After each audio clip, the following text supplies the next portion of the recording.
There we go. Make a move right there, and I think we're all set. All right. Sorry, guys. I was ready to go live, but my software wasn't actually recording my voice, so I had to reset it. That way you guys could actually hear me. And Loki says hello as always. No, you gotta get down. Sit. Sit.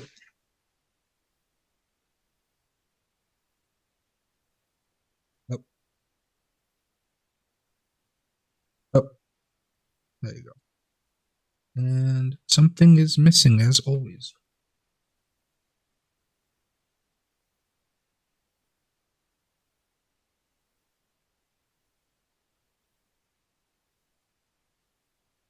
Sorry, everybody. My pop filter is missing. The little cap I have right here. I wonder if Loki's been taking it off every day, because I've been noticing for the past few weeks that it's just been kind of out of place. And hey, Kevin, hope you're doing well. I think Loki might have taken it. I'll find it after the stream is over here, guys. Yeah, that's annoying. Okay, I didn't realize he was doing that. I thought it would have been my fault just moving something by accident, but there's supposed to be a little pop filter on here, that just a little cap to help with the P's and whatnot. It is not on my microphone right now. That doesn't matter. But okay, everybody. Hope you guys all have been having a good day so far. Bitcoin's been looking okay over the last few hours. Pretty much after the market closed, we were doing okay. I mean, really almost in the middle of the day, you saw that the Dow Jones found a little bit of a bottom around here. The NASDAQ found a little bit of a bottom. And the SPY was finding a little bit of a bottom. I think the NASDAQ and the SPY is basically what Bitcoin's been trading off of, right? But if we go over here to the daily chart, move this a little bit along. Guys, we are still holding strong here. We are still at these levels of resistance. While the stock market is definitely going down a little bit more sideways, I would say today, we did find that Bitcoin, even after breaking down, managed to bounce off some of those support levels we had talked about yesterday. If you guys go over here, let's just say to the 1 hour chart, move that off for now. There we go. You guys know we were talking about some of these support levels, like right there, some of these, the breakdown that we were talking about. We managed to break back on top of that. And so far, guys, we're looking okay.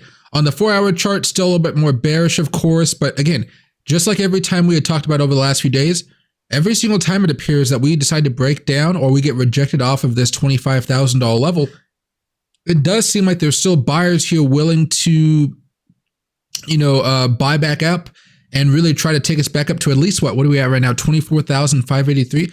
We're not looking too bad at the moment, even though we did break down. Again, we're going more into the sideways trend. We have broken down out of this, what you might call like a higher low strategy. But we're still going strong, guys. The weakness really is going to be coming over the next few days. You guys can see this death cross. If I were to maybe turn off the chart here, you guys can see this death cross coming between the 20-day moving average here and the 50-day moving average. That is not going to be a good sign for the overall market here, especially again, as we go check out some of these other assets. Let's go to the daily chart, another 4 hour. As you can see, the Dow Jones heading back down to support level. So if it does decide to break down over the next few days, again, you're going to see us going back down just a little bit more. And then you start looking at the golden crosses happening here and some of the moves that may bring us back down here to the, let's just call it the 200 daily moving average. As far as the NASDAQ's concerned, we've already talked about this, I think, at length at this point, but just in case you guys weren't paying attention, we had broken down about last week, and so far we've been going into a little bit more of a downtrend. This isn't what you might call a more aggressive downtrend, I don't think by any stretch. Pretty much it's been going down bit by bit, depending on which levels you guys are looking at. It's a very small little downward move that we're seeing.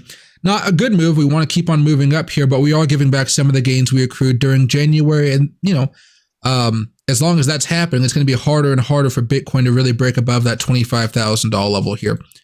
As far as the SPY is concerned, this has been getting hit a little bit heavier than other things. I'm not entirely sure why, probably just, what makes up the SPY.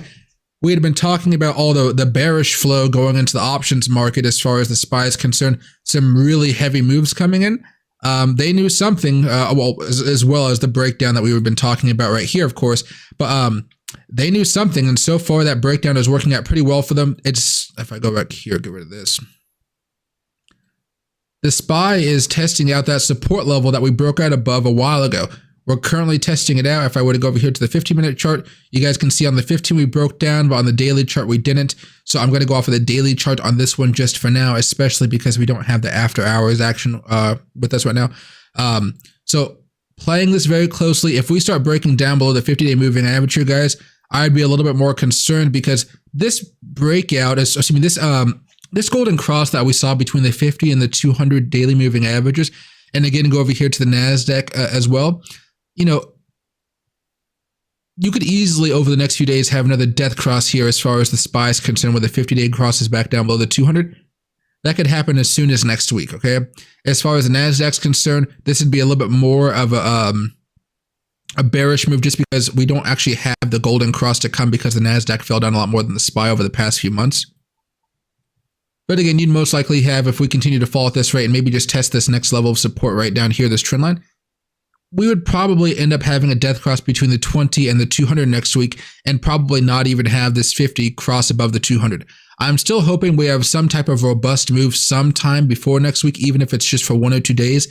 That big move should give people an opportunity to re-enter some put positions if they wanted to, or just to sell out of any positions they might have bought and maybe the price went low after they bought them, right?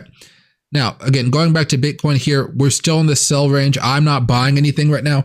I'm waiting for a nice breakout. If anything, guys, it looks like the 15 and the 1 hour charts and the 4 hour charts, so the smaller time frames, they seem to be doing some really good work here. I know maybe I should do this one very fast. This one should do the trick. Oh, I'm not on the right one, am I? Let's go to this one.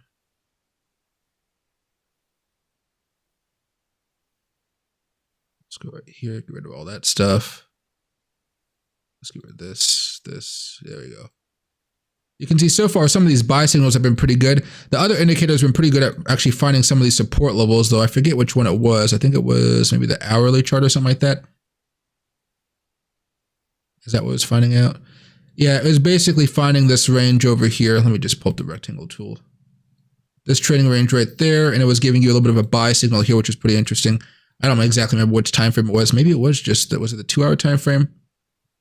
One of them over here. I'm about to make a tutorial on how to use this one tomorrow, so it should be pretty funny. Yeah, there we go. So let me get rid of this. So there was a buying opportunity here if you guys are playing the 2 hour. A little bit more risky for my taste, but it was there. This is a larger buying range here. I might have been a little bit more cheap as far as I'm concerned, or more frugal, I guess. But you guys are overall still seeing some bearish signs here, so I don't really feel an incentive to buy. There was also your simple breakout that you guys could have been doing right here. Again, am I buying this type of stuff? Yeah, I'm doing some small day trades, but I popped a little bit right here after the last few minutes after we had a 15-minute. I'm testing this out to see if I can do some live trading with you guys just using this algorithm. And so far from there to there, it's been a solid move, right? So right there to where we are now, about 2.5%, 2.34%. Give that a 5x multiplier. That's exactly what I'd be looking for right there. And again, what do we do normally? Fibonacci extension, pull it down over here. Got your one right there, there. Actually, I wonder if it would have just been here to here. Yeah, I wonder if that one might have worked as well, but that one's on the same candle.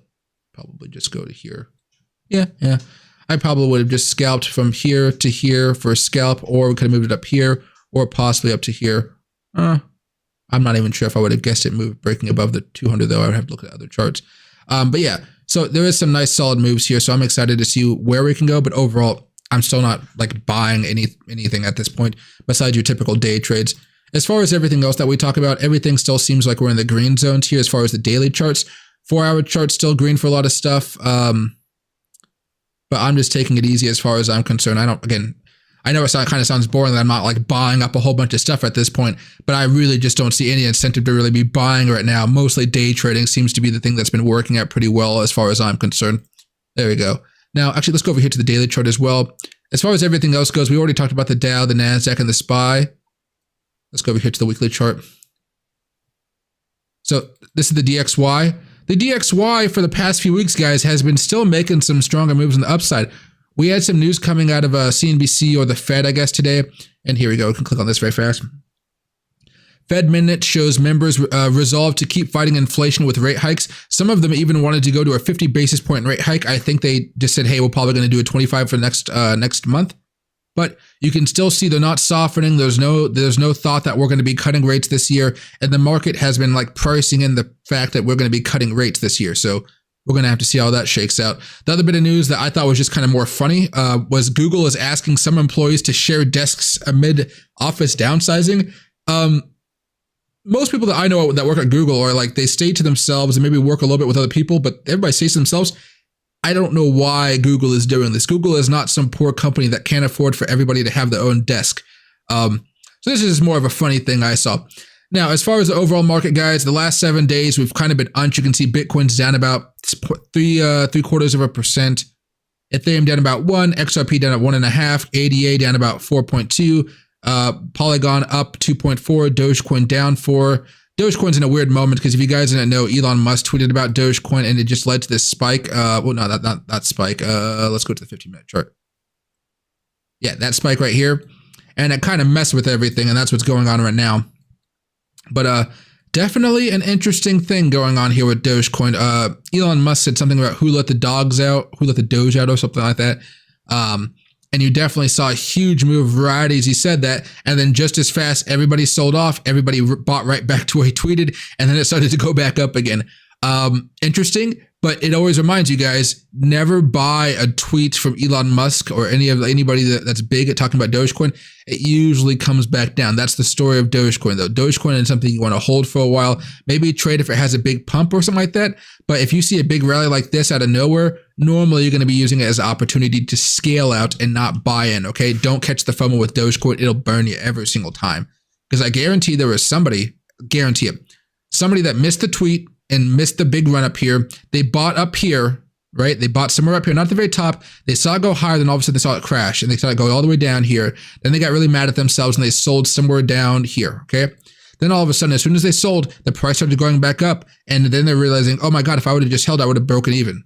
Like, it happens to so many people out there. So watch out for Dogecoin if it does occur. Now, going over to the daily chart as far as Ethereum, still trading in some of these, which ones am I doing here? I can get rid of this one for now. Still really trading in this range so far. We've had some good moves over the past week, but we're just overall trading here. I'll move up the range just a little bit, actually. So really between $1,700 and $1,500, maybe a $200 range there. Still mostly sideways, everybody. Nothing too crazy. I will say today, this did have a really nice reversal. Oop, messed with the wrong thing right here. Now, we did it into bearish territory on the 4-hour chart. That's no fun. However, we did have a pretty nice turnaround here, and that's a nice move. I wonder if we go to the 50-minute chart, if we had something similar. Yeah, there's that buy signal similar to what we saw with Bitcoin. Nice little buy. So far, I've been making a little bit of money, hitting a level of resistance. Looks like, yeah, right up here. So we're going to be looking for a little bit of consolidation, I would say, over the next few minutes, unless we can really have a big, pow factor here. As far as Maddox concerned, a lot of these other coins, after that pretty nasty dump, again, nothing to be too concerned about right now unless you guys see this downward trend. If you guys are hoping to do some shorts and it come back down here, you're going to probably have a lower leverage and probably have a stop loss up here towards 153 or so, maybe all the way up here, 156, 157. But you really haven't seen that breakdown yet, besides the smaller breakdown, I would say, that was more like this, right? That was a smaller breakdown. Sure, it went down, but if you look at the hour chart here, you can see the sell signal. That one seemed to be working out a little bit better than just trying to short right here. I would say both actually worked out okay. Then what there, yeah.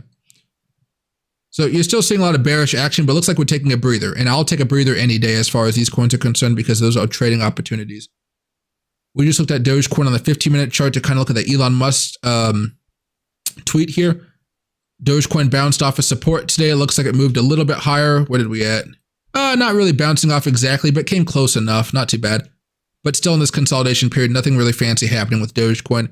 XRP, again, at the higher range of the same type of trend that you're seeing Dogecoin and a few other coins at, looking like it may want to break out over the next few days. XRP is something I'd keep on my watch list here. You know how some days Bitcoin's not doing anything and some coins just kind of pop for no reason, or they just pop because volume is there. XRP could be one of those just from the technical breakout phase, okay? Link over here. This one's been pretty volatile as well. Am I looking to trade this? No, it hit that one top price target here. Normally when that happens, I'm waiting for a whole new setup unless you guys are looking. I think I saw something on the 1-hour chart. Yeah, but that double bottom already played out here, so you would have bought right there. Oh, there was a buy signal at the double bottom too. And then you would have already been playing that though, but too late for that. I wouldn't jump on the train now, especially as we're heading for this level of resistance up here. Let's back up a little bit more, guys. There we go. Probably the last thing we'll talk about here is Shiba Inu. This could be something as well. This thing has been kind of popping off all the time over the past few weeks. It's been pretty nice to just watch it. Slight little uptrend right here. I'm watching it closely. Nothing too crazy about it, but I'm hoping we can have another robust move and somehow it really just breaks above. Oh, I probably should have put another line there, but you guys see the pattern here. where we have a simple breakout and just pop up here to this level of resistance, about 12% pop. I'd love to see that from Shiba Inu over the next few days, because as far as all the other levels of resistance, we already kind of broke out of this downtrend here. You saw that big move up. We broke out of this one as well right there. It came back down, but overall, higher lows, that's a recipe for success if we can just break out above this next trend line here. I'd probably say it's more of a horizontal to like an ascending triangle, like the higher lows going into the triangle here. That breakout is really what you're looking for. As far as, it getting back up here, that'd be my price target. I wouldn't be saying, hey, let it go higher and higher. Although I would have some saved, I would scale it bit by bit over here, but I'd probably still give 20% just in case it did scale it higher. I think it'd be worth it for SHIB because it can go pretty parabolic at times. And maybe let's see, yeah, the one is up here. It already hit that one right there. Yeah, maybe the next stop could be 1684 as the last four numbers. That might not be a bad one here. So I'd give SHIB a chance as well here, guys. Maybe the last one here is Ethereum Classic, still going sideways, nothing crazy there. Solana, still going sideways here, nothing too crazy. Nice little move we have the last few days though. 15-minute chart, what are we looking at? Nice reversal off of this. Buy signal right there. Wow, what a wild one though for Solana. Oh yeah, that's a nasty sell signal right there. Look at that. Bad buy signal though, so not perfect. Oh, looks like Engine Coin's making a move today though. Is there anything else popping besides Engine Coin? Not really as far on my watch list. We can watch this one for a little bit, but this one's definitely making a move, everybody. It's always nice to see one coin having some nice breakouts. Let me take a sip of water here. And hey, Kevin. Hey, Puma. Hope you guys are doing well. Doge doing weird things. Elon Musk, you can thank him for that one. And hey, Island Time. Hey, D's Nuts. Happy to see you back. Bought a SPY call, hoping for a bounce back. We should be looking for a little bit of a bounce, I would say. Mostly because NVIDIA had a pretty... Dude. Oh. Hold on, guys. He spilt some water on my desk, and I have expensive equipment here.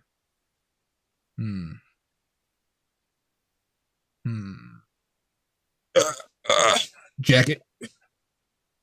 Not a lot, but enough. No, you don't get no more treats. There's punishments. Hold on a second, guys. I'm going to click off of this very fast. Go right. Okay, good. Okay. Pushed a whole bunch of buttons at once. It's going to open up a bunch of stuff. Sorry. That. Got it. Steam. Close. No thanks. Exit. Okay, cool. Okay. Jacket. Expensive stuff over there.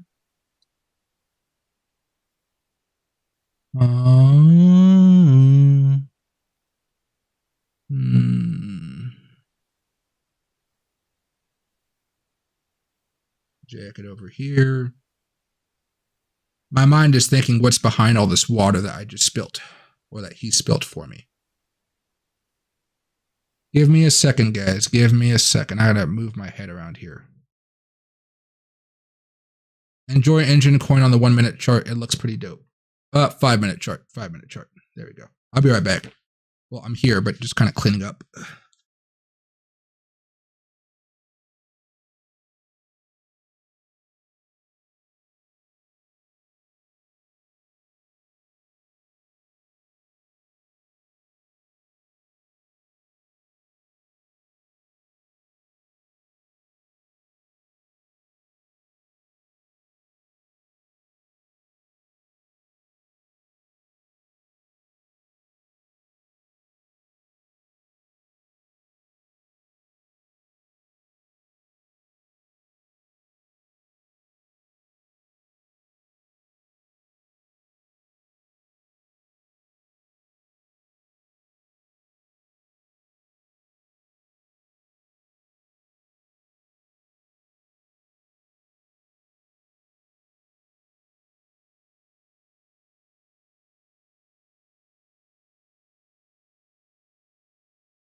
Should be good now.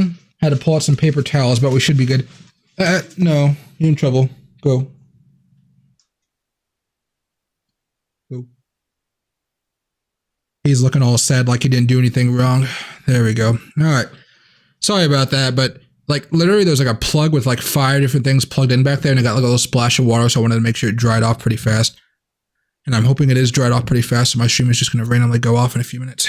Let's see. I'm going to move my mouse over here. Okay, put my keyboard like this. Let it drain down. That over here. All right, there we go, guys. All right. I'm not going to really be typing too much, or I'm going to be typing in a very awkward way, I would say. Let's see. I'll buy into 30K, Mike. My goal is 200K level, so it doesn't matter.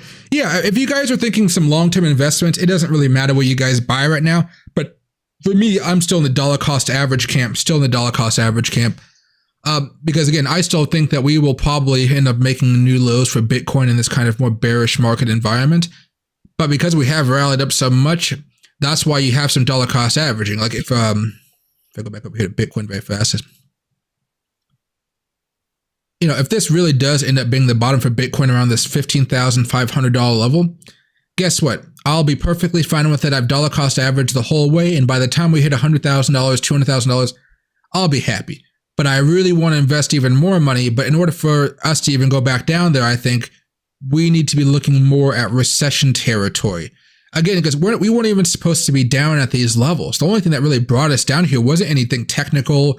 It was basically that FTX was a massive scandal, and that massive scandal just caused pure fear in the entire market, where everybody was selling, panicking, because they just didn't know if they were going to be able to get their crypto out, or if Binance was next. You guys remember after this happened, CNBC spent like a whole month going after Binance because Kevin O'Leary, that works for CNBC, said that this is all Binance's fault and that Binance needs to be held accountable, and how CZ was very vindictive man, and how he was going after Sam Bankman-Fried, who did nothing wrong, and I would give money again to Sam Bankman-Fried because he's a risk taker. Remember all that stuff? We have a short-term memory, but this was a very crazy time. I don't think we were supposed to get below these levels, below the levels we saw back over here back in June, when we saw the Celsius is going down, BlockFi is going down, Voyager is going down. It seems like the big crashes this cycle really happened to be off of some of the larger exchanges going down. I don't have moving averages on here. There we go. But yeah, so it seems to be the issue right now. And don't forget, as we are watching Bitcoin, everybody, the big test for the week is to really see if we can get above this 25,101 level. I would just say imagine us getting above 25,000. But we do want to close above the 200 here, at least at the minimum here. At the minimum, we want to close above 24,000. Well, what is it actually? I don't know. 24,463. 24,463. That really seems to be the level we're looking to close. We want to close above this week, and then if we're lucky, 25,095. Okay. There you go. Now back over here to the 5, auto, and I want to see, Bitcoin's going up on the 5 as well, though. That's a pretty nice move. We had a nice little breakout there, too. Yeah, dude, this 15-minute signal has been working out so far, so good for the buys. Let's go back over here very fast. Engine coin is still moving up here. Look at the 5-minute chart, still having a nice little pump. The market cap for this one's been growing pretty nicely, though, in the long term here. What is EN? Okay. Remember, my mouse, my keyboard has water on it, so I'm just like pushing it ever so awkwardly. Yeah, $543 million market cap. That's a pretty solid market cap here. Let's go over here. Let's go year to date. Yeah, it's gone from 250 up to 520 million. Definitely having a good time here. This is one of those plays that we talk about every now and again, though. So we're going to be watching Engine Coin for a little bit. Doge on Mars is making a move. Looks like GTC is making a little bit of a move here as well. So we're seeing a little bit of a rebound, everybody, based off of some of these support levels we found on Bitcoin's chart. Matic also making a smaller move, but it looks like Engine Coin is really making the big move here. We can watch this like that. Okay. We're waiting for some new money next month and going to buy more Doge and Bitcoin long term. Definitely long term is always the safest play to be having. That's the way I feel about it. And hey, Maddie, how's my throat? It's doing okay. I have a pain like right there. Right now, I'm not too bothered by it. Right now, I'm trying to focus on slowing down my voice like I told you guys I was going to try yesterday. But now I'm more irritated because Loki spilled some water, and I was drinking a bunch of water when I was when I like to drink a lot of water when I stream. There's the last of it. Ew. But now I'm just more worried about, like, hey, there's a whole bunch of there's like when in the vicinity of me as far as computer equipment and camera equipment, there's probably like $10,000 worth of stuff here. So like when there's a water spill, I try to be like very careful about what's going on here. Like I'm literally just going to toss some stuff on the ground because I don't care about it. To make sure I can get all this water up as I can. I got my camera, see my Canon thing here as well. I need to dry that off. So my mind's a little bit all over the place, but my throat's doing a little bit better. I think I just need to get back into talking quite a bit. I don't know what exactly it was. Maybe I've been breathing too much cold air in here. It's snowing outside my place right now, so I just got done from taking Loki outside and he was having a blast. It's right here. What's a good entry on Mara? Oh, waiting on a good entry on Mara. Probably sounds like a good idea. The Metaverse plays have been, not Metaverse, but Mara's, it's been doing okay. Let's talk about it very fast. Where do we have Mara up here? No, we don't. Oh, okay.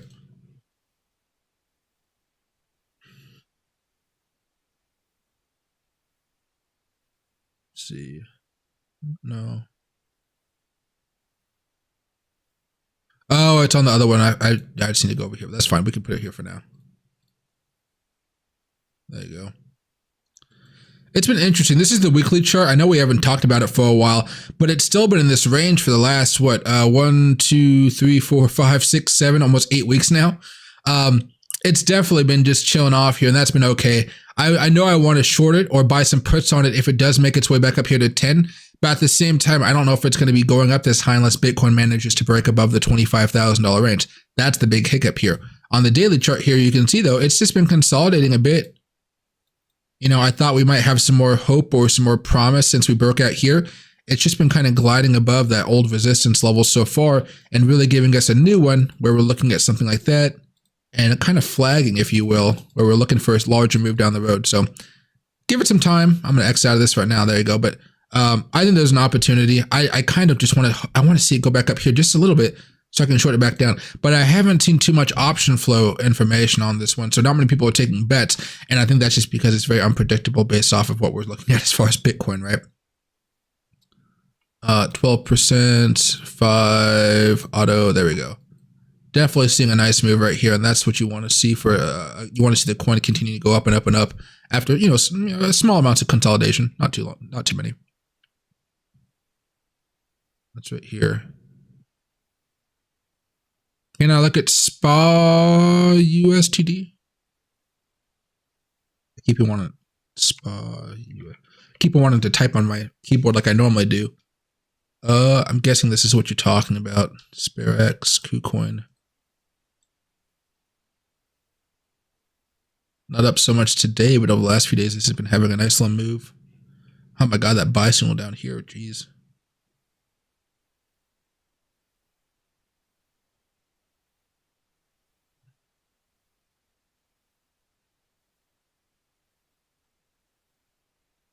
You're getting into a little bit of resistance here coming up. I think the best one would probably to do is go from this low, at the low, yeah. There you go, yeah. So you already hit that one price level and you got rejected off here off of the 1.27 level. Nothing bad there, a little over a penny it looks like. It's been a pretty solid run. How much has this run really been? About 137% so far. That is huge. So I'd be careful about trying to buy into this right now. But as far as what it's been doing, if you have some money in it, it would still be fair to say keep on scaling out as need be. But there's no reason to try to sell all of it right now. Let me do one thing here for you, and just let me see if I can find out more information about the market cap. It can give me a better idea of what we're looking at here. And it's yeah, there it is. Okay.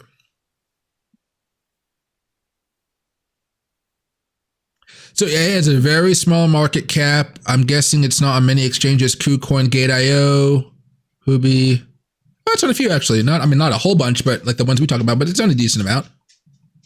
So I would say this has the potential to have a small parabolic move. It's still only at a $15 million market cap. So would I buy some for fun? But since I missed this original move, or let's say I missed this original buy signal here because it wasn't on my radar, yeah, I'm not going to be buying anything. But right now, it would have already hit one of my main price target here if I was to buy. And then on top of that, it's what that next stop is really around 0.013. You know, if we're able to break above the 0.011036 level, I think it definitely can do that. I mean, Bitcoin looks like it wants to have a promising day unless the stock market does something nasty in the morning. But as for now, this thing will most likely continue to move. Let's go over here to the 30-minute chart. Consolidating, looking to make another big move here over the next few hours. I would say keep an eye on this one as close as you can. You could even see those Fibonacci levels proving to be a nice stable level of support.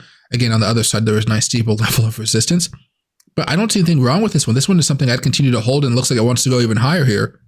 I guess if I didn't have this one at first, let me see what I would probably do. So this is the low, that's the high, this is the low right here. Yeah, stopping right there, already broken above this one as well. There's not really much higher on that one either. So I would say, you know, if I was to have my last scale out level, or a second to last, maybe it would be right up here though, just kind of matching this high point we saw around that 0.01318 level. I think you're in a strong position right there. Definitely looking like a nice one.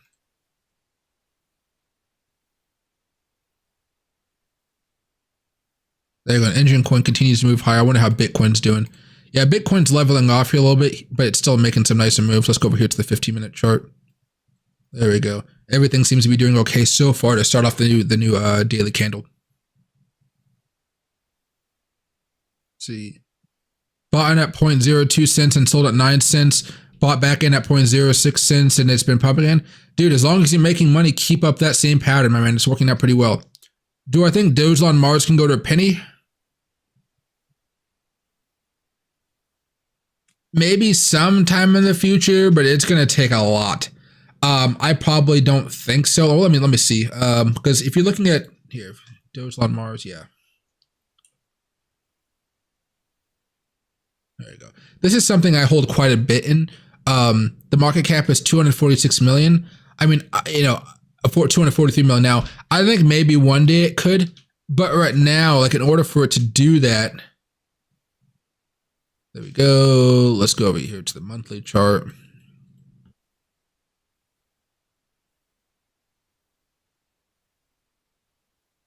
It's a penny.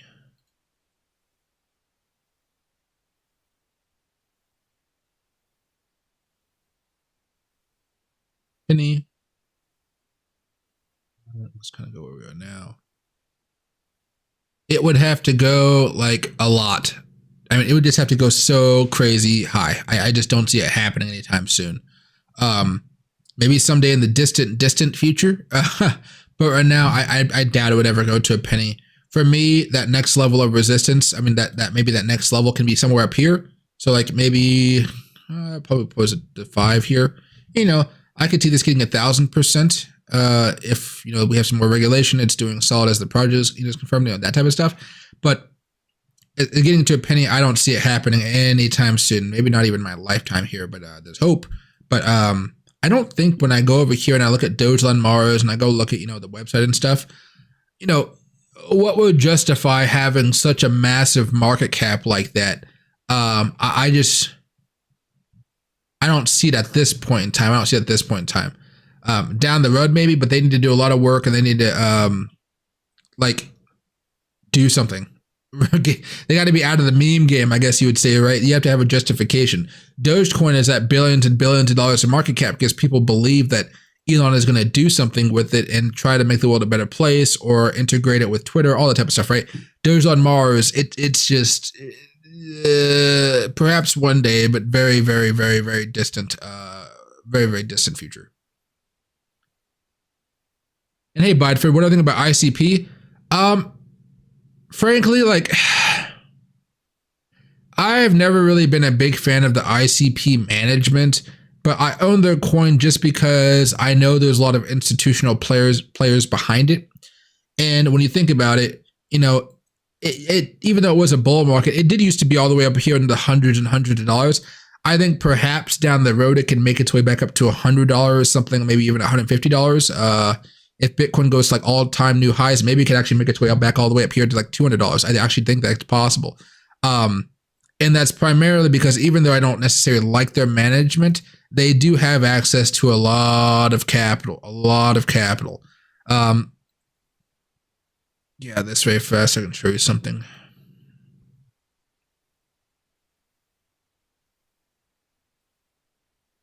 Yeah, it still has a $2 billion market cap. Go over here to the website.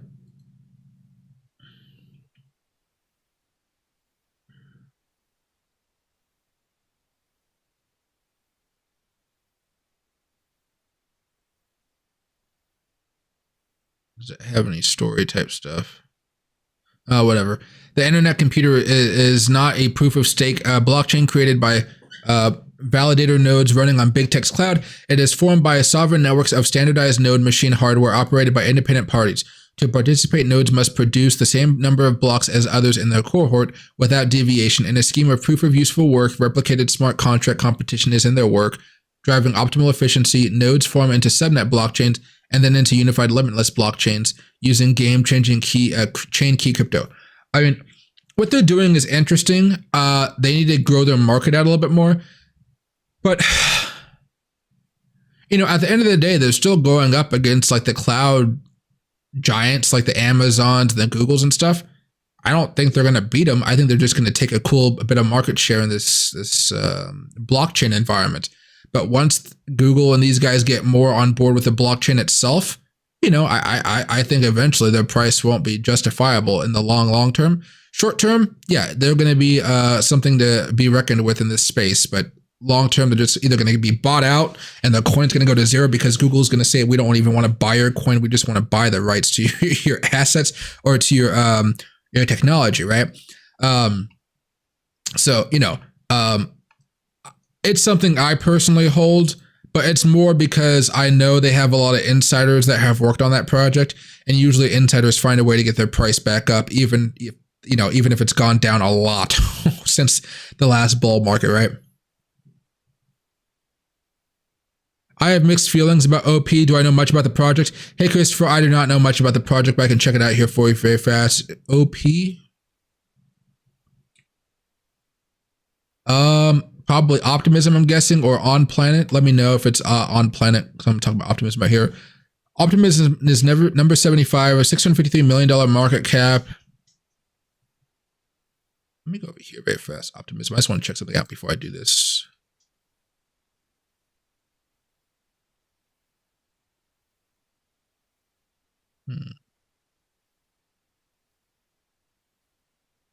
Nothing right here. Okay, doesn't matter. Okay.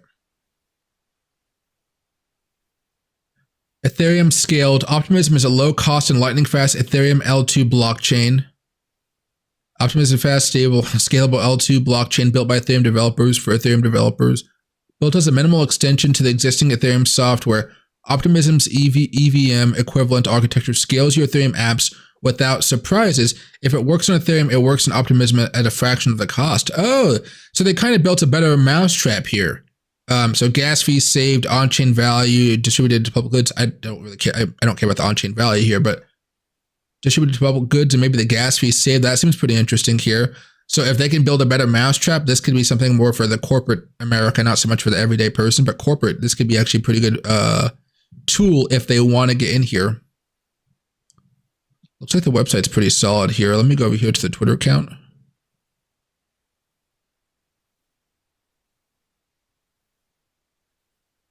Oh, there we go. Okay. Support public employment, which is time. 7 hours ago. Ongoing abuse of public endpoint. Okay. So they're having an issue right now, but it doesn't seem to be a massive problem. I think if we go over here to the price, it's still up 13% today. They're still doing solid here.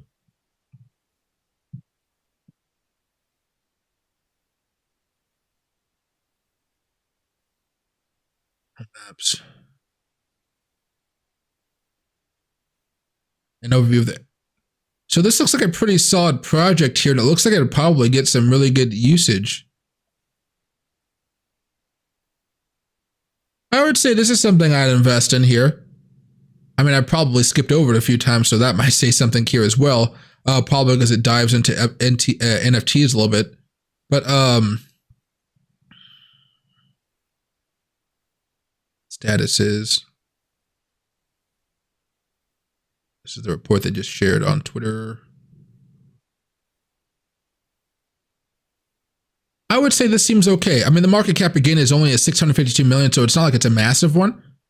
It's up to 278 now. For me, because I believe the market's going to eventually bring us back down quite a bit. Let me see what the price action is. If this has been back around $1.88. This is 2020. It was back here at $1.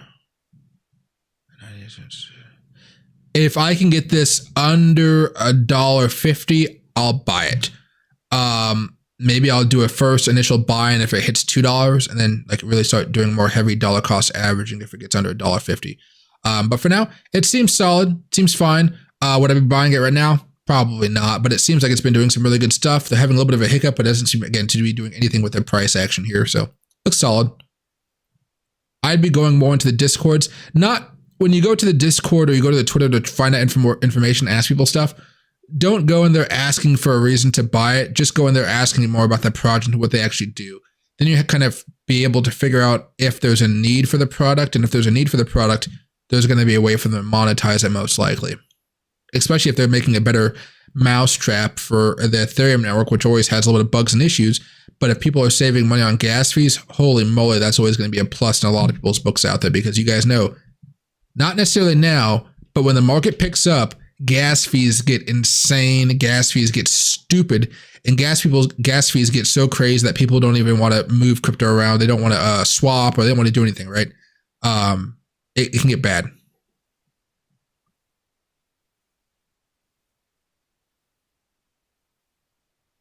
You have some vet and decided to get some VTHO too. How high do you think VTHO can go in this bull run?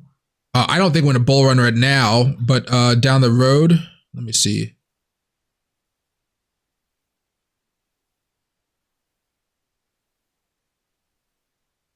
My keyboard down. No, I think everything's pretty much dry here. Yeah. All right. Now, there you go. 001.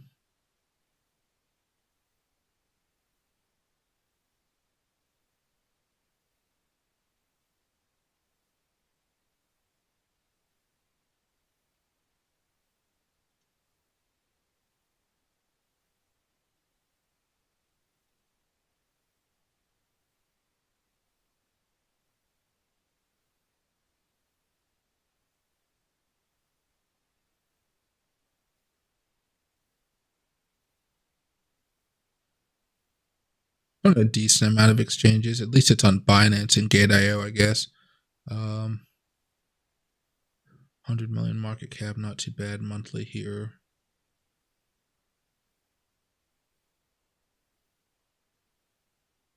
Let's say this is the bottom. I could see it potentially getting up towards 20 cents or so. I don't think it might get up all the way up here to 68 cents. I think that'd be a little too crazy. But I do think after this bull market, if things get really, really good, and I mean, we're going to have a really good bull market, it can get up here towards 16 cents, maybe just around 10 to 20 cents. I know in the past, it looks like the high is around 3 cents.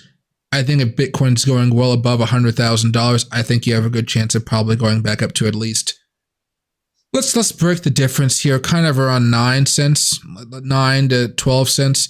At the high end, maybe 16 if it really gets some big notoriety, but it would have to be on a few more exchanges in order for that to happen. And the wild card here, as always, is going to be what's happening with the regulations and such. But I think it's a possibility for it to get that high. But again, what would that end up being? Like a 9,000% increase from $100 million coin? That's definitely possible. That's definitely possible. But, you know, realistically, 5,000%, that's also more realistic, right? But regardless, the safe thing to be doing is just dollar cost averaging this until you feel like you have enough, and then be willing to just hold on to it for a long enough period of time. That's going to be the hard part, because again, we don't know exactly when the economy is going to go into a recession. That's kind of the big news still going around. But if we do go into recession, there's a good chance we're going to break through those October lows on all of these different stocks that we've been talking about, and that'll bring the crypto market down to some crazy levels as well. So that's kind of the big concern here. But we still don't know if we're actually going to have a recession. It's kind of a gamble to say that, like for me, it's a gamble to say that we are. For people that say we're not going to have a recession, that's a gamble too, because you're putting a lot more money in the market right now instead of waiting for a potential dip. That's the big gamble being taken on by both sides right now.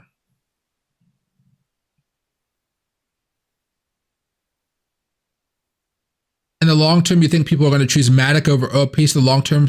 Oh yeah. So, I mean, at that point, when I'm thinking about stuff like that, as far as long term, and you're thinking about competition for different types of coins and their different types of market shares. Typically, if you think that Matic is going to have a better market share, or they're going to be more productive, or a better mousetrap, so to speak, I would still invest in Optimism, but maybe you want to go more 60-40 towards Matic, or 70-30. I would still have some exposure to it, but I do think the way it's going right now, the solid social media presence it has, it seems like they're doing something. It seems like they have some connections, and it seems like they're making progress. As long as they continue to do those, I think they'll be fine. Because at a certain point, you're probably going to find that each of them kind of works better with a different corporation. You may find that Matic works better for companies like a Microsoft or a Google or something, and you may find that Optimism works better for a financial institution. You know, they just have different uses, and it really depends on how they're going to be used by the individual corporations. Or you might have a different sector of a company use one program, and another sector of the company use another one. I know that doesn't make sense, but companies make really dumb decisions like that sometimes.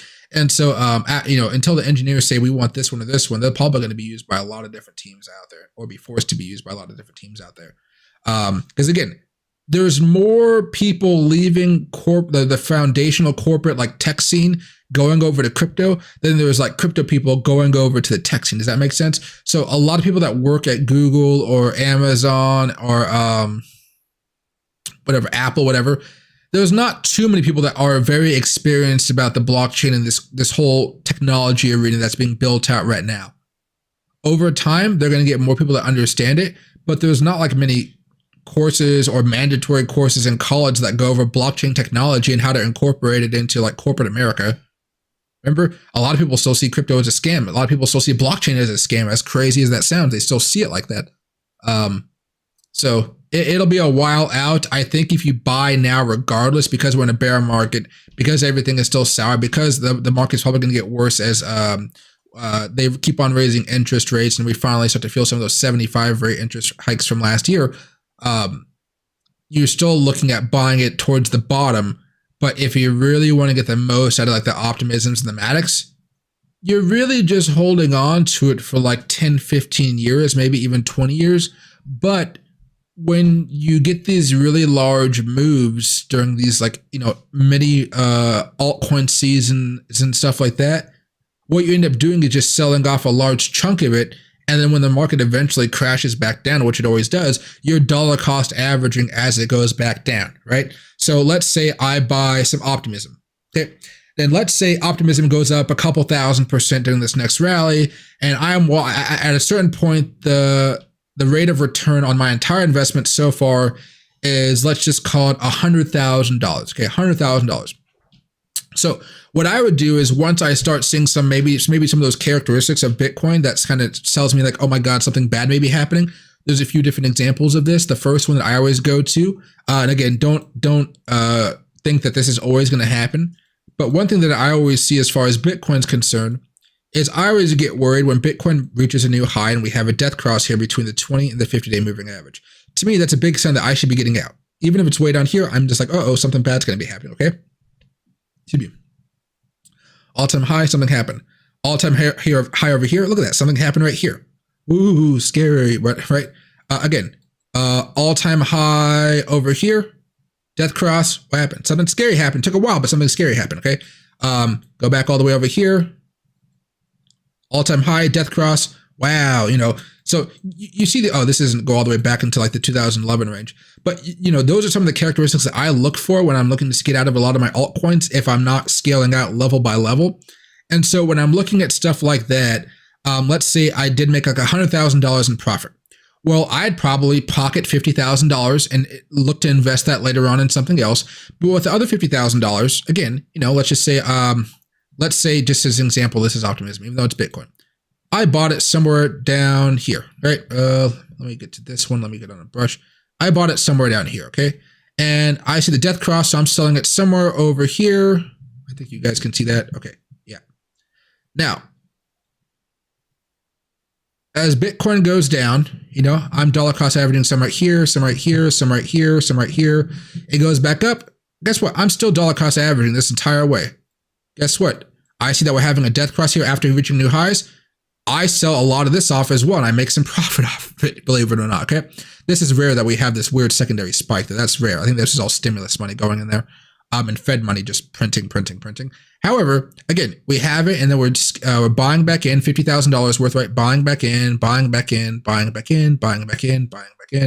and you're just doing that over and over again. And eventually, you know, this coin down the road, 10, 20 years from now, it'll be way up here. And then you're selling it again. But at least you're making some money you can spend on other types of altcoins, other investments, whether it's like a house or I don't know what other investments people make. A painting, for heaven's sakes, who knows?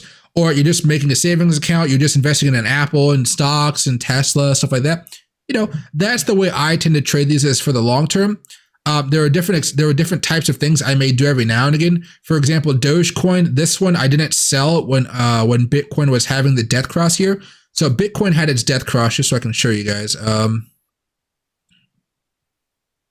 did Dogecoin go back down? This is May. This is SNL. So this was really about May 21st.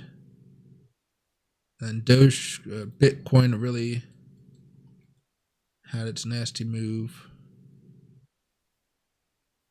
Oh, geez. What is this? I messed up the day. It's Saturday, May 8th, not the 21st. Okay, so Saturday, May 8th. Okay, right? So the death cross had already happened by the time I was looking at Dogecoin. My plan for Dogecoin, and for those people that have been here for a long time, they know this. I was scaling out bit by bit, and my plan was, because I had thought this thing may go parabolic based off of low market cap, low coin price, it being on Robinhood, Webull, and having a lot of exposure to other coins out there, I thought I might go a little bit more parabolic. You know, everywhere it basically was at the time, and it was a meme coin. I sold half of all of my Dogecoin right about here at 50 cents, okay? Now, when you think about it, sure, I bought it like way down here at the 0.0024 level, and I sold half up here. But at the time, you know, we didn't really know how much further Dogecoin was going to go. So if I were to show this to you very fast, this 0.0024 was my average at the time. That's close enough. Okay, so at this point, I was like at 50 cents, and it was like almost 21,000% profit. But instead of 21,000% profit, if it went up to $1, this is how much it would have been making. 41,000% profit, almost 42,000% profit. You can see how much money that would have made.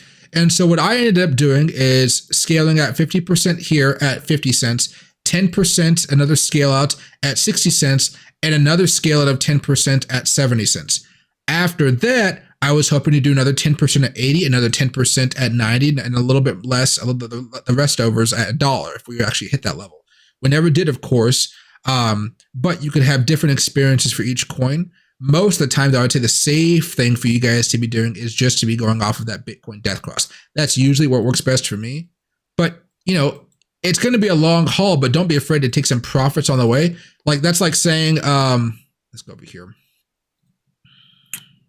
Oh, this isn't going to be a good one for you guys. It says, this is GAN boxes on here. Before I talk even anymore, are we hitting anything on the GAN box side? No, broke out there on the 4 hour, anything. No, it was a little bit of resistance for a while, but managed to break out above it, broke out there. Solid next resistance over here is 27,000. Okay. Maybe I can do...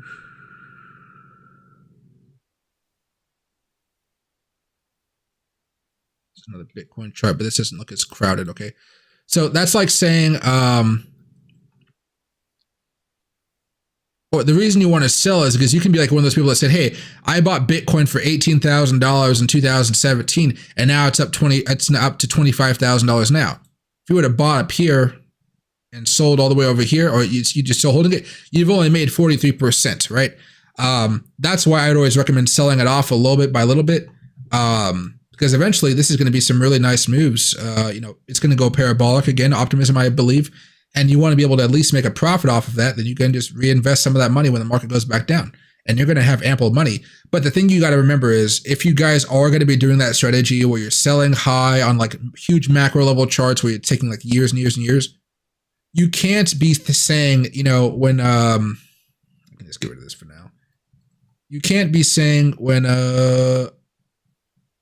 Bitcoin's right here or something, you can't be saying, oh, I'm only going to buy if Bitcoin reaches 22,000. Oh, I'm only going to buy if Bitcoin reaches 12,000. You can have those levels for bulk buy-ins, and you guys know I have those levels, bulk buy-in levels, but you guys also have to be dollar cost averaging. Otherwise, if it never, like, let's say this, I'm only going to buy, like I just sold off a whole bunch, I made a whole bunch of money. I'm only going to put that money back into the market if it breaks down below 12,000, right? Now, if it never hits 12,000, and again, it like just goes all the way over here, boosh, like that, then all of a sudden you're really ticked off because you're not making money when you could have been on the next round. You could still buy here, but again, it's easier just to buy here, and put it on autopilot so you're not stressed out about it. You don't want to be stressed because the averages of this are still going to be better than buying here, or here, okay? So in the long run, you're still going to be making money. So, short lesson there for you guys, but dollar cost averaging is usually the best thing to do. I don't talk about it as much besides the fact to say I'm doing it just in the background because it's just not the fancy thing to be doing. If you hear most YouTubers out there, it's usually like, let's go back over this one. Yeah. It's mostly like them. You're like, oh, I'm trading, I'm live trading, I'm doing all this type of fancy stuff. When in reality, most people that live trade on YouTube, they're pretty much just putting a lot of that money into long-term bets on crypto because they know the safest thing you can do is just, buy and hold. It's much more risky to, how would I say, it's much more risky to try to day trade your way to success if you can just buy and hold. And so, better yet, learn to trade full time, but also while you're doing that, again, just, buy and hold. Do both. That's the safe way to do it. Let's see. Let's go over here to the 15. Let's put on this indicator one more time. There we go. So we got the buy and sell signals here. And Bitcoin's giving up some of those gains right now. Can Bitcoin hit 25,000 tonight?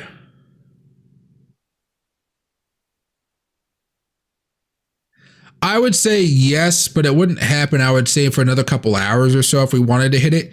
Because at the end of the day, we're still looking at this daily chart right here. We could always bust through. The problem is the overall stock market is still kind of in a weird mode. So we need them to not break down. We need them to go a little bit more sideways. So if we're looking at the NASDAQ right here, you can see we've had a pretty few rough days. We're seeing some buy signals, some sell signals right here. I usually don't pay attention too much to the buy and sell signals of the stock market or the indexes. You can see there was a buy signal here that ended up working out, a sell signal here that ended up working out, but there was no buy signal down here to actually tell you to ride that wave. Usually what, maybe I show you better with the colors of the charts. Let's go over here. There we go. So you can see how this is one big buy signal. This is a sell signal that worked out. This is a buy signal that ended up working out. Buy signal ended up working out. Sell signal here probably going to be going down. Don't get me wrong, but to me, the 4 hour usually works better. So you see right here, 4 hour sell, 4 hour buy, another 4 hour buy, 4 hour sell. It's working out so far. This one didn't work out though. This one ended up working out a little bit. This one ended up working out. This one ended up working out for about 8 hours, 16 hours, 12 hours. That's not bad. This one ended up working out behind my head. So, this one did not work out. This one did. Oh, this one really worked out. So I think the 4 hour chart is pretty good as far as I'm concerned. We haven't really had that buy signal there. So I'm concerned that tomorrow may be kind of choppy and we may give out a little bit more, especially since you guys can see the SPY, more than NASDAQ now. The SPY has been giving up the $4,000 level. On this one is 400, but getting so close to breaking down right now. If we start breaking down, but hey, we haven't broken down yet, so possible bounce for tomorrow. That bounce can give Bitcoin the energy it needs to maybe break out. But if you look at this 4 hour chart, this 4 hour chart just looks ugly as heck, right? And even Bitcoin has a sell signal right now. So taking my time. Overall, though, I'm not buying anything until we manage to break out here. If I'm buying anything, it's for a short-term trade, for like an hour, 2 hours. It's not something like a, hey, I'm going to hold this until next Friday type of thing, okay? Like the 15-minute chart signal has worked out pretty well. I'm going to make a video about how to use this indicator properly tomorrow.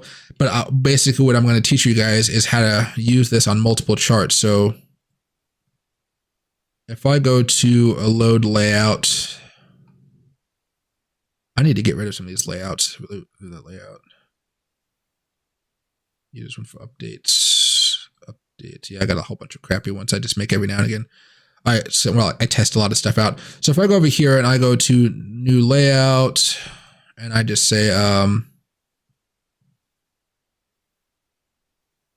it wants to load. Okay, there we go. And I'm just going to name it after. Oh, I guess my caps lock is on. There we go. Whatever. Delete after use. Basically, what I'll do is I'll be like, hey, everybody, let's go to this one. We don't touch anything at first. I'd say go over here to this script. What is going on here? This seems oddly weird.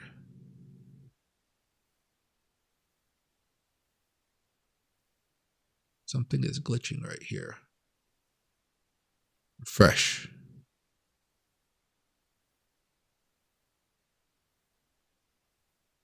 There it goes. Okay. All my favorites weren't there a couple seconds ago. It was really freaking me out. Okay.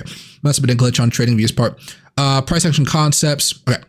So I'd have something set up like this, or in fact, for you guys, since this is the paid one, let me hide the paid one for now. Instead, let me go over to the free one that they have. What is going on with TradingView? It's freaking me out. Remember my favorites.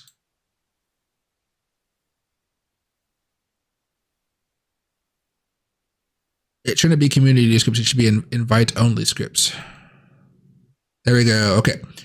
So let's go to smart money concepts. Let's go here. Let's go to normal. Let's go to color candles for now. Make this easier for everybody. Let's go to swing sample large. Swing order blocks fine.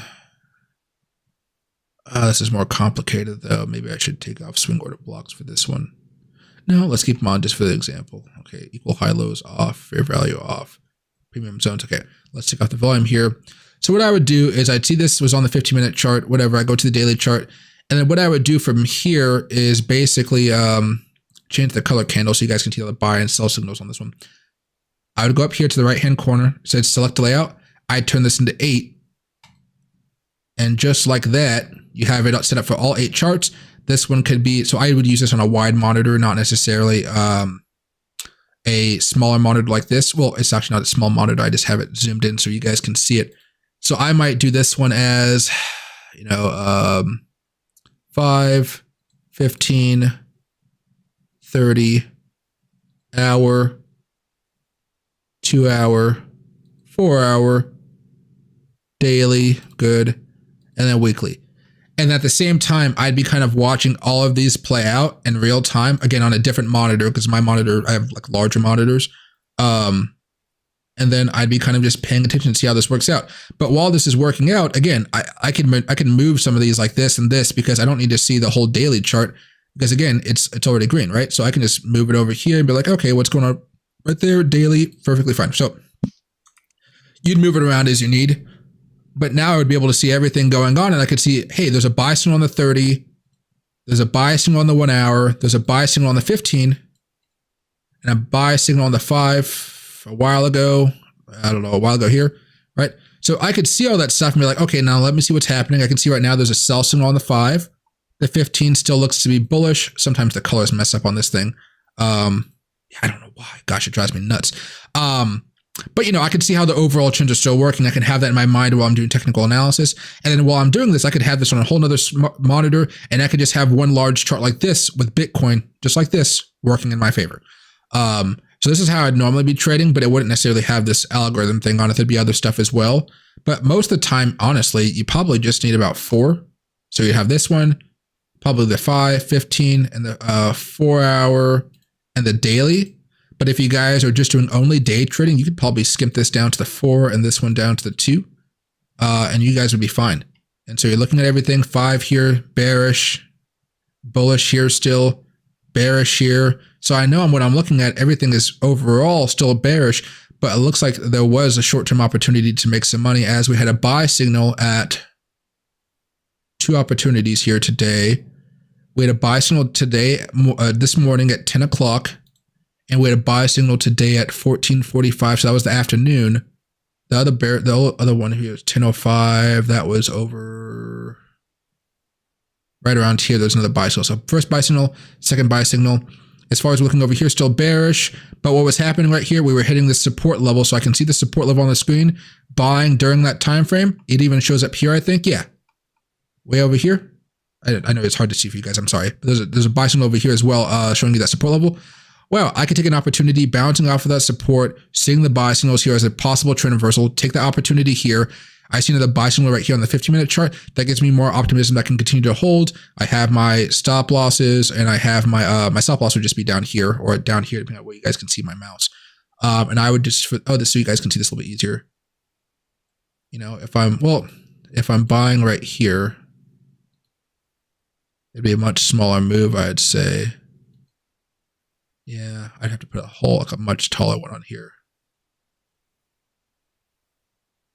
Which one would work out here? They're all just too much for this. Yeah, all too much. Oh, log.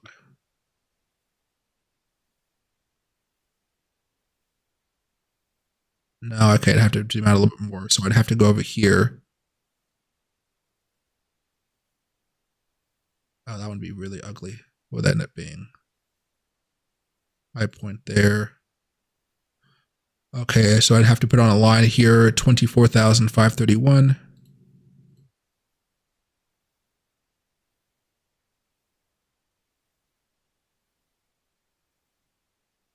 $24,531 according to the Fibonacci extension here. And that would end up being something like right there. So it would tell me to really start selling off right here. And it would also have me sell a little bit more at 24,303, which would be 24,303. And then I'm going to have two sell limits right here and right here, it looks like, for this particular example. Unless I wanted to shift it around a little bit, like, in which case I could have done this. And had them change down to 24,120 or 24,285. So maybe 21,285 is down here. So 120 is down here. And the other one is 285, somewhere down here. So there's different ways, but the end goal would be you buy somewhere down here, like right at this first buy signal above my head. You'd also buy over here, and you'd have a sell signal right there, and you have a sell signal right there. So you may be not making as much money as you want to, but you're making money, so you're making a profit. I'll explain this in more detail tomorrow for you guys, just to make sure you guys understand it. Although I'll probably be using the paid one because it's a little bit easier. But maybe I'll do one of each for you guys. I just don't know what I would actually call this, because it's a weird concept, and most people don't like to have multiple charts of the same thing up. I know what some people do. I think it's the minority though, because the more people I talk about stuff, like they just want to have a Bitcoin chart and an Apple chart and a NASDAQ chart and a SPY chart, instead of just having multiple timeframes of a different chart out there, which can be like, in my opinion, it's actually more confusing to have that than just to have like trading one thing, but understanding everything going on with that one coin or one stock, if you will. But yeah, easy way to do it. If you ask me, if you guys want to start doing this method, I'll probably show it to you guys. I'll show it to you guys in this video I'm going to be working on. First one's going to be with the paid method, but you guys can always watch the paid one, the one about the paid one, and you guys can just, again, show it up right here. The only difference is the paid one has an alert system, so it'll like update you. It's like if you're working on something else or you're looking at something else, and it'll give you a little bit of a pop-up saying, hey, bearish signal, bullish signal, keep an eye on it. And it'll say bearish 4-minute or bearish 5-minute, bearish 15-minute, bullish an hour, whatever. So you guys can see what's going on. But I'm going to get rid of this right now. Leave. Now I'm going to go over here and I'm going to load layout. And I'm going to delete after use because I said I was going to delete after use. And there we go. Okay. There you go. Yeah. Hopefully you guys enjoy that. I'll go into more detail about how to use that type of strategy. But again, you saw how I was looking at the 5-minute chart to do a Fibonacci extension. And when in reality, I should just be using a large one. And I kind of walked myself back into that process after making a mistake. You realize that you guys will make mistakes a lot. But again, if you just kind of find it and like, oh, yeah, that's fine. Then you just go back on normal, back on track. But again, that was all using hindsight. It's another thing after the fact. It's much easier for me to do after the fact than it is, beforehand. So maybe, again, I'll be doing this when I get this new stream. I'm waiting for it. Let me see if I can show it to you guys here. Gmail.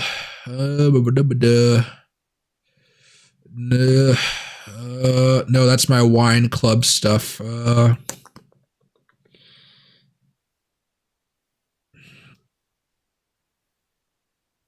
Bubble.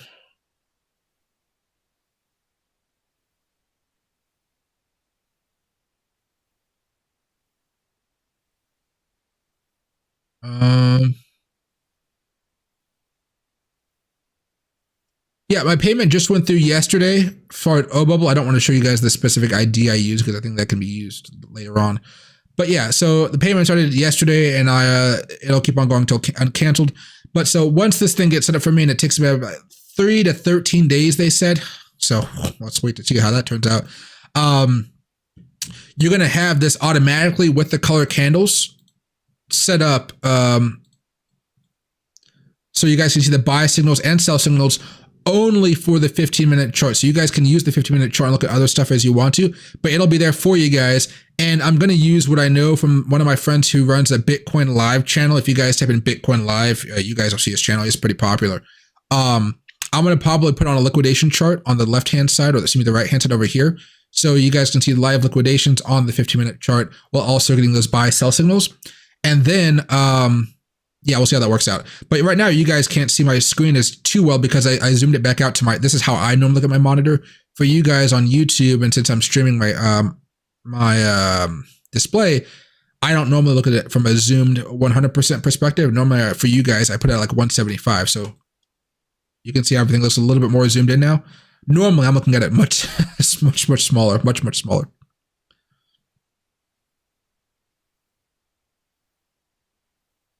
What's right here? Thoughts on Rally?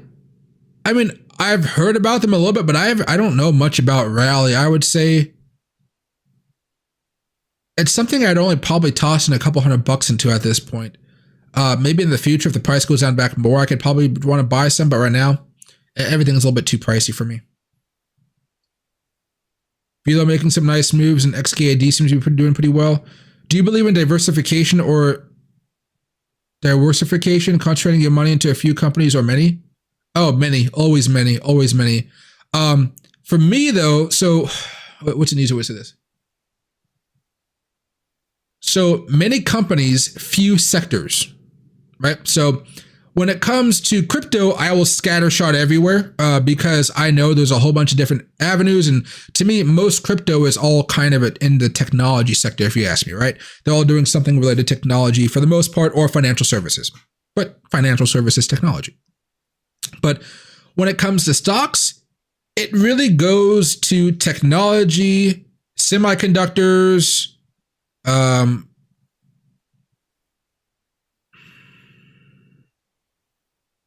like defensive, like the Walmarts, the Costco's, the stuff like that.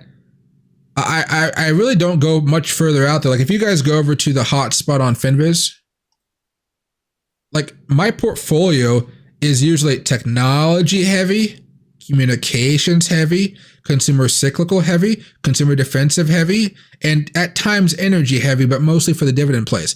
I'm not in industries that much besides maybe is John Deere industrials? I'm not entirely sure. I don't go into real estate. I never have. I've never liked the space. It's just personal. I just don't like the space. They've done well. I just don't like the space. Sometimes I'm gonna maybe a real estate ETF, but I never actually buy individual companies. Oil and gas, you guys all know, yes. Basic materials, sometimes mostly small amounts though, because we have a finite of materials. They usually do pretty well. Mostly ETFs there. Utilities, no. Industrial staffing, like no. Railroads, no. Biotechnology, no. Medical instruments, yes. Every now and again, yes, but only a few companies within them. Healthcare, yes, but only a few companies again. Diagnostics, no. Insurance, no. All this stuff, no. Banks, no. Visa, yes. Visa, yes. Banks diversified, yes, but not that much. A lot of my financial is straight up in Visa. And I've told you guys this since the first day I ever started this channel. I met some random guy while I was doing Uber for money back when I was in college. And he was some big hotshot guy that worked for JP Morgan. And I asked him, what is one thing I should buy and hold on forever? And he told me Visa. And I followed his advice all the way back then. And you see the monthly chart. I mean, again, this was all, I met him back in 14? Yeah. $54, 220. This thing has been moving very, very well for me. Nice, slow, stable.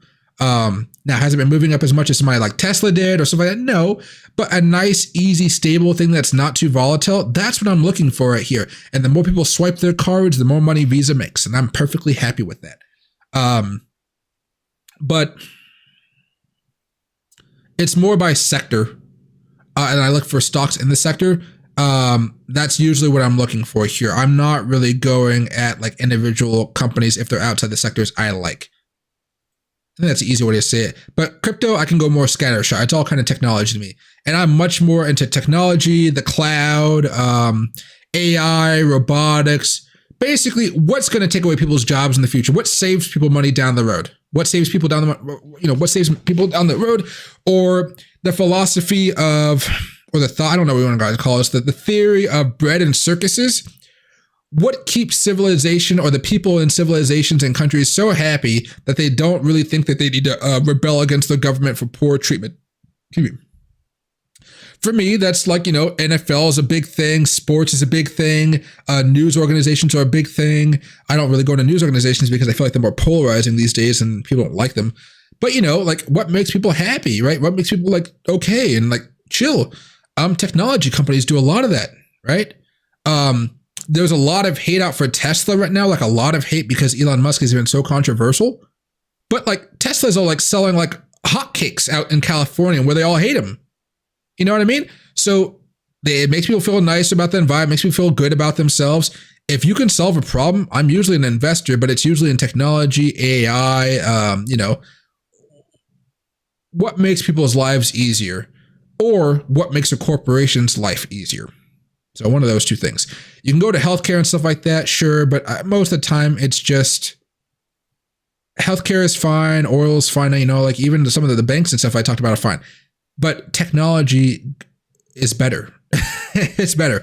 I've been dollar cost averaging into technology. I still think technology will come down harder down the road. But for now, dollar cost averaging seems to be the safe way to play this. And I hope that over time, they'll come back down to some nice levels. Maybe except for stuff like NVIDIA that already had major crashes and big stuff like Facebook that already had big crashes. But we had already bought in a lot of that stuff when it was crashing through larger bulk trades because they just broke down so fast. And hey, Bedford, have a good night. See you right here. There you go. Okay, not too bad there as well. Okay, everybody, I'm going to end the stream here as well. Guys, we're still looking okay as far as Bitcoin's concerned. You want to see the market go up a little bit more over the next few hours. And basically, you just want to see that when the market opens up tomorrow morning, if I can find the CNBC, you just want to see that the market's looking a little bit positive. You can see the futures up quite a bit, up 105 points, almost up 1%. This is big for tomorrow. So if this can stay strong, Bitcoin is definitely going to break above $25,000 tomorrow. We're still in a very, very good spot. So luckily, futures looking pretty good. And I think part of it has to do with NVIDIA's earnings.